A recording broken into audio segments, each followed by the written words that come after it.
ഇപ്പോൾ കേരളത്തിൽ ഒരു 2 ആഴ്ചയായിട്ട് ചർച്ച ചെയ്യുന്ന ഒരു എന്താ പറയുക ലൈംഗിക കുറ്റമുണ്ടല്ലോ. ആ കുറ്റത്തെയും ആ ലൈംഗിക വൈകൃതത്തിന് അടിമപ്പെട്ട ഒരു MLA-യെയും രക്ഷിക്കാൻ പലതരത്തിലും ശ്രമിച്ചിട്ട് കഴിയുന്നില്ല.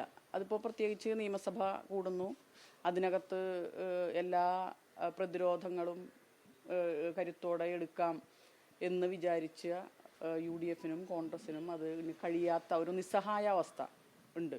ആ നിസ്സഹായാവസ്ഥയിൽ അവരുടെ ആ ഒരു ദുർബലാവസ്ഥ പരിഹരിക്കുന്നതിനും ഒപ്പം തന്നെ ഈ MLA-യെ അദ്ദേഹത്തെ എങ്ങനെ രക്ഷിക്കാൻ കഴിയും എന്ന് നമുക്കറിയില്ല.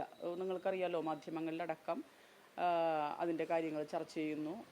അദ്ദേഹത്തിന് എതിരായിട്ടുള്ള വോയിസ് മെസ്സേജുകളും സന്ദേശങ്ങളും ഒക്കെ മാധ്യമങ്ങളുടെ കയ്യിലടക്കമുണ്ട്. അതിൻ്റെ ചർച്ച നടക്കുന്നു. അപ്പോൾ അതിൽ നിന്ന് ശ്രദ്ധ തിരിക്കാനുള്ള ഒരു ശ്രമത്തിൻ്റെ ഭാഗമായിട്ടായിരിക്കാം ഇതുണ്ടായത് എന്നാണ് ഞാൻ കരുതുന്നത്.